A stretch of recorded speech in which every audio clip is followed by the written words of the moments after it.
Lepo pozdravljeni in dobrodošli v mesečnik za november. Moje ime je Lili Sorum in okoli mene vidite obilo megle. A ni to nenavadno? Kako zelo nas narava po eni strani ovije v sivino megle, po drugi strani pa večje barvitosti, kot je vidimo jeseni, težko opazimo.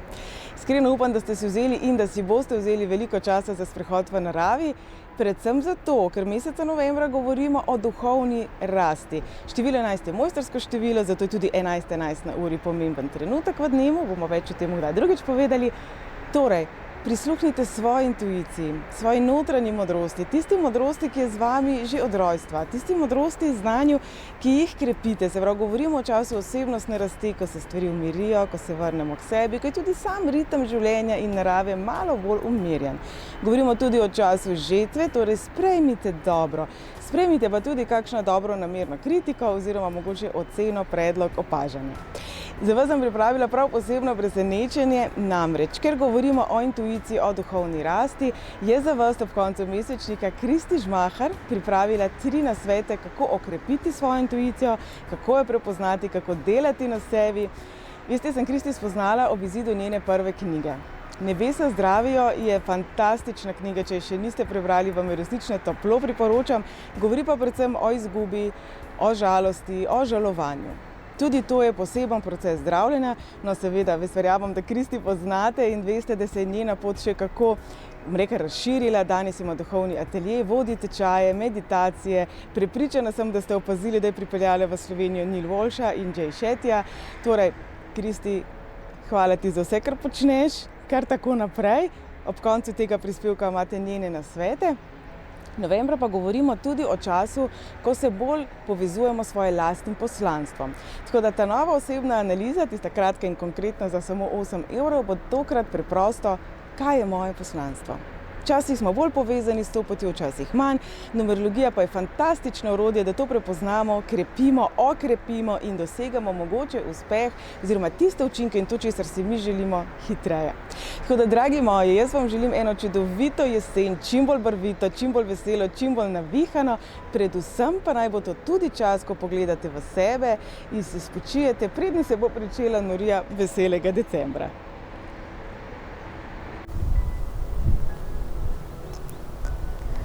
Jaz sem zdaj z vami v Kekčevi deželi. Veliko smo govorili o tem, kako je letošnje leto karmično, intenzivno, slabo. Povedali smo pa tudi, da je leto našega notranjega otroka, našega otroštva, radosti, navihanosti. Naj bo tole opomnik, da je življenje lahko pravljica, če si jo sami pričaramo, in ko bodo malo slabši dnevi, se spomnite, dobra volja je najbolja, zapojte si to. Jesen je prečudovit, barvit čas, bi se strinjali z mano. Poglejte, kakšna paleta barv. Jaz vedno rada rečem, naj nam bo jesen opomnik, da smo si vsi med seboj enakovredni. Tako kot so si vse te barve različne, ampak med seboj enakovredne. In ko govorimo o mesecu novembru, govorimo o vplivu števila 11, ki je mojstrsko število, ki nas uči ravno zaradi te enke, individualnosti, pomembnosti posameznika in obenem zaradi seštevka 2 o pomembnosti povezovanja, sprejemanja in letošnji november na nas vpliva pod vplivom števila 5, a sem čisto zakomplicirala, a ne? Torej, to pa simbolizira sprejemanje drugačnosti, pa naj gre za karkoli drugačnega. Torej, v mesecu novembru dvigujte kvaliteto sebe kot osebe in bodite firpčni, bodite zvedavi, poskusite nekaj, česar še nikoli niste naredili. Morda boste šli na sprehod v naravo, morda boste šli na krajše potovanje v neznano. Uživajte pri temu, bodite spontani, obenem pa delajte na temu, da boste, kot smo rekli, dvignili kvaliteto sebe.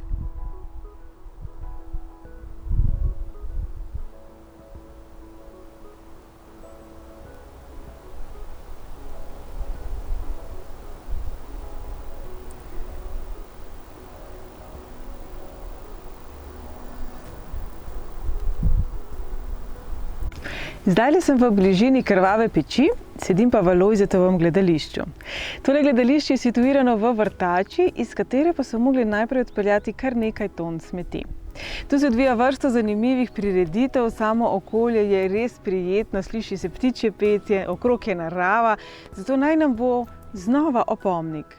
Narava ni smetišče. Vi pa vabljeni v gledališče. Vsi imamo v sebi vse. Vsi smo kdaj žalostni, kdaj veseli, vsi smo kdaj jezni in vsi smo kdaj razigrani. Kako pa znamo to sprejeti? Kako se soočamo? Kako delamo s tem, kot bi rekli mladi? Ko govorimo o žalosti, razočaranjih, izgubi, se mogoče malo več pogovarjamo o tem, kot o sprejemanju dobrega, sprejemanju ljubezni in pozornosti. No, čez karkoli že gremo v življenju, je pomembno, da najprej vemo, kakšne oblike zdravljenja potrebujemo. Se pravi, takrat, ko vam je težko, kaj potrebujete? Eni rabijo odmik, drugi rabijo pogovor, bližino, eni se rabijo zjokati, nekateri pomečajo tudi kaj v steno, različni smo si.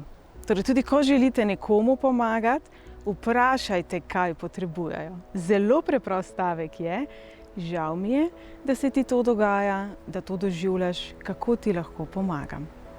V tej priložnosti bi se res iz srca še enkrat zahvalila vsem vam, ki ste mi stali ob strani, za vsa vaša sporočila, podporo, nasvete, za vse geste prijaznosti, za vse tiste, ki ste se mogoče potrudili malo bolj, kot bi se sicer. V težkih trenutkih vidimo, komu je res mar in komu ne. In v težkih trenutkih vidimo, kdo samo obljublja in kdo tudi resnično kaj naredi. In vsi ga kdaj pobiksamo. Dragi moji, vsi ga kdaj pobiksamo. Razlika pa je, ali se trudimo svoje napake popraviti. Kajti včasih posledice naših napak občutijo in nosijo drugi. In če to vemo, če smo na to opozorjeni in iščemo izgovore, kako mi nismo nič krivi, mi smo vse naredili prav, v bistvu s tem ustvarjamo karmo. Predvsem pa se dajmo zavedati, tudi če ste vi v tej situaciji, v kateri se vam zdi, da se vam je zgodila krivica, da vam nekdo ni stal ob strani, da nekdo ni bil tak, kot bi si vi želeli, dajmo se zavedati, da vsi imamo v sebi vse. Žalost, jezo, bolečino, razočaranja, srečo, veselje, ljubezen, radost. Nihče se še ni rodil tak, da je vse znal, torej bodimo na začetku, na koncu dneva in vse vmes, predvsem potrpežljivi.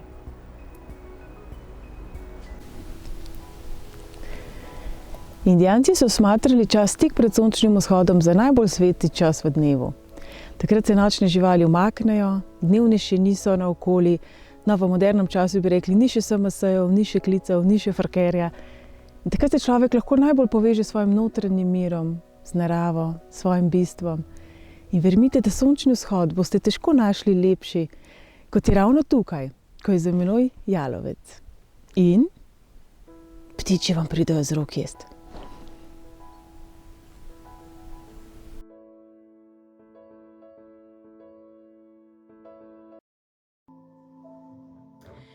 En lep pozdrav vsem skupaj, en lep pozdrav tebi, Lili, in en lep pozdrav vsem tistim, ki boste spremljali tole video vsebino. Jaz sem Kristi Žmahar, sem ustanoviteljica duhovnega ateljeja Potovanja duše, učiteljica meditacije, avtorica in seveda tudi od Lili prijateljica. In zaradi tega, ker sem se z Lili majčkeno spustila v eno manjšo debato, kaj je tisto, kar se bo potrebovalo v novembru, so se obe strinjali, da bi bilo dobro, da se za vas pripravi ena vsebina z mojimi nasveti glede tega, kar vas zelo baje zanima. In sicer vas baje zelo zanima to, kako krepiti svojo intuicijo. Okay. Zdaj bom probala povedati čim bolj preprosto, in sem izbrala 3 korake krepljenja intuicije, ki vam bo izredno prišel prav. Zdaj pa najprej, preden bomo to začeli, da bomo najprej sploh odgovorili, zakaj je sploh bi nekdo krepil intuicijo. Zaradi tega, ker ti krepljenje intuicije lahko marsikdaj prehrani marsikatero težavo, lahko ti marsikdaj poda kakršenkoli odgovor glede tvojega življenjskega poslanstva, glede odnosov, glede tvojih sanj in tako naprej. Tako da ja, intuicija je ena super stvar, Tako da najbrž tudi sami veste, da dostikrat, če ste ki ignorirali svojo intuicijo, ste dobili malo po nosku, Tako da zdaj bomo pa probali zagotoviti, da se to pač več ne bo zgodilo. Ok, zdaj pa gremo kar po korakih, zato da boste najlažje razumeli in da seveda boste šli hitro v akcijo. Ok, najprej prva stvar, ki jo je treba narediti, če želiš krepiti svojo intuicijo, je, da opraviš notranje delo. In kaj to pomeni opraviti notranje delo? To pomeni dejansko to, kar sem rekla, delati na tem. Torej, delati na intuiciji pomeni meditirati, pomeni duhovno rasti, pomeni razvijati se, pomeni pisati dnevnike, pomeni spremljati notranje signale, svoje notranje občutke, skratka rast. Predvsem pri tem modelu sem jaz ugotovila, da dostikrat ljudje tega mogoče včasih ne marajo preveč, ful bi radi rezultate. Intuicija to pomeni nagrade, pa potem prave odgovore, pa kaj je to, pa kaj je tisto, ampak ne bi pa radi opravili dela za to. No, dragi moji, naj vam povem, da je to enako, kot če bi hotel recimo iti v fitness in bi rekel fitness trenerju, veš kaj, jaz bom prišla enkrat na mesec, hodila bom 3 mesece, torej prišla bom 3-krat in na teh 3 mesecih, brez kakršnekoli podlage, želim imeti tune radiatorčke na trebuhu in biti v top formi in tako naprej. Vse veste, da tako ne gre. Življenje, zemlja je nekako oblikovana tako, da je vse pač treba se nekaj potruditi, je treba nekaj izkusiti, je treba na tem delati in tukaj ni čisto nič drugače. Tako da v bistvu te neke čudežne palčke, kjer bi ljudje gledali v prihodnost in v vse odgovore, dejansko nišče nima. Tako čisto iskreno, vse skupaj je en velik razvoj, vse skupaj je eno veliko spraševanje o tem, kdo smo in tako naprej. Tako da notranje delo, to pomeni krepiti intuicijo z duhovno rastjo in konstantnim razvojem nasploh, je za vas številka 1 in najbolj ključen korak. Ok, potem imamo drugi korak. Če smo opravili notranje delo, zdaj sledi zunanje delo. In kaj mislim pod zunanje delo? Pod zunanje delo mislim to, da nekako ljudje smo naravnani, da če smo že znotraj sebe nekaj osvojili, potem želimo zdaj to videti tudi v svoji realnosti in želimo to videti v svojih okoliščinah. To pomeni, ko ste dobili neki intuitivni preblisk in tako naprej, poiščite v svoji okolici potrditev tega. Mislim, najboljše je, da se ne išče potrditve, pa da se na prvo žogico zaupa, ampak ponavadi, veste, ne vem, ljudje smo pač tako zvezani, da nekako hočemo neko potrditev, da hočemo nekako vedeti, da je tako prav za nas, In to je čisto ok, če poiščemo neko zunanjo potrditev. Ne vam mogoče kle zaupam eno tako luštno svojo zgodbico, vam bo mogoče pomagala, kaj pomeni poiskati zunanje potrditve. Od tega že 4 leta, ko sem se z možem odločila, da bova posvojila najino drugo psičko, Aleksi. In takrat, ko sem se midva odločila za to posvojitev, pač enega kužka sva že imela, jaz sem jo videla na Facebooku, imela je zelo težko travmo za sabo, res bila je neka grozna zgodba, bila je zelo poškodovana in tako naprej. In zdaj ni bil glih nek tak logičen izbor, da bi midva glih njo pač posvojila, ampak jaz sem jo videla in moj intuitivni občutek je bil res ful močen, da mora posvojiti tega psa. Jaz nisem mogla nehati razmišljati o njej, ponoči sem dejansko sanjala, da jo kličem po imenu in tako naprej. In takrat sem rekla, ok, jaz pa čutim, vem, da vsi pravijo, da ni dobro, da greš v posvojitev tazga psa, ne veš, kaj bo z njim, lahko si zelo prizadet, ne veš, a boš temu psu lahko pomagal. In sva enkrat, v bistvu, ko se je vse to dogajalo, sva z Mihaelom stala v trgovini, kupovala sva pač sadje za tečaj, za najine tečajnike. In sem rekla, ok, rabim potrditev, da je ta intuitivni občutek glede nje in ta glas, ki ga jaz slišim, pravilen. In v tistem dobim glas in mi reče, kup veliko čokoladno jajce, bil je december, veste, to so ona velika praznične čokoladne jajčke, ki imaš noter igračke, In sem rekla Mihaelu, veš kaj, midva zdaj je kupila tamle čokoladne jajce in noter bo jasen znak, a ne posvojiva tega psa. In če bo jasen znak, potem jo bova, če ne, pa ne. In Mihael meni reče, ok. In dejansko so takrat kupila ta jajček, In noter je v bistvu bil Snoopy, če poznate, risani lik Snoopy je bil.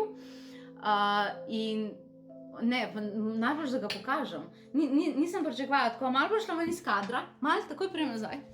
No, skratka. Ups. Evo, sem že nazaj. No, noter je bila tale igračka. A vidite, mislim, da je bil to jasen znak.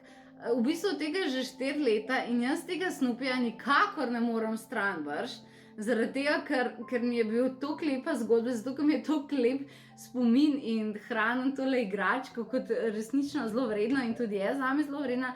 No, skratka, to je en vesel kuža, A razumete, s takimi ušesi, prav taki, ki ima zdaj 4 leta kasneje naša Leksi. In to je bil tisti znak, a ne. Torej, midva sta takrat vedela in zaradi tega sva posvojila tega kužka.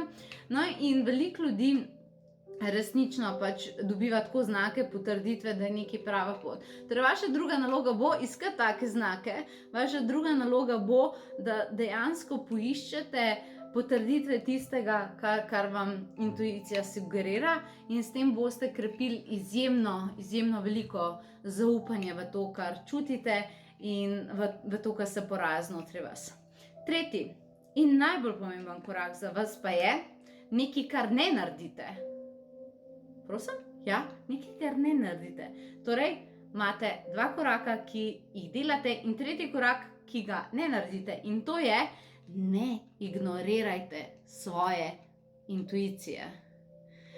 Veste, koliko ljudi poznam, ki imajo tako dobre intuitivne prebliske in dejansko imajo tako dobre darove, ampak potem se jim vžiga pač neko razmišljanje, ne, pa se ziher ni to, pa ni prav, da je to tako, pa tako naprej. Tega ne delite. Enostavno tega ne delite. Ti vsakič, ko dobiš nek dar, nek odgovor, neko vodstvo od svoje intuicije, pa rečeš, ne, ziher ni to, direktno zapiraš vrata vesolju, zaradi tega, ker ti pošlje signal, ti reče, to je to, ti pa rečeš, ziher ni to. In zakaj bi naslednjič se intuicija pogovarjala s tabo, če pa ti že naprej poveš, da itak ne boš verjel? Se vi hoteli pogovarjati z ljudmi, ki bi jim že v štartu rekla, se jaz ti pa itak reči karkoli, ampak jaz ti itak ne mislim verjeti, kar boš zdaj ti povedala. Ni finte, razumete, a ne? Nobene mara potem se pogovarjati, če se nas ne bo jemalo resno, ne? Tako da, torej, zdaj smo ugotovili notranje delo, zunanje potrditve, opazujte znake, pišite si znake, in ne ignorirati svoje intuicije. To pomeni, naredite vse za to, da dejansko sledite temu glasu, in to so 3 koraki, ki vam bojo v novembru še kako prišli prav. Tako da nekaj domačega dela sem vam dala, verjamem, da so to prave informacije za vas. Pošiljam vam lepe pozdravčke, tudi tebi, Lili, tako da imejte se lepo in adijo.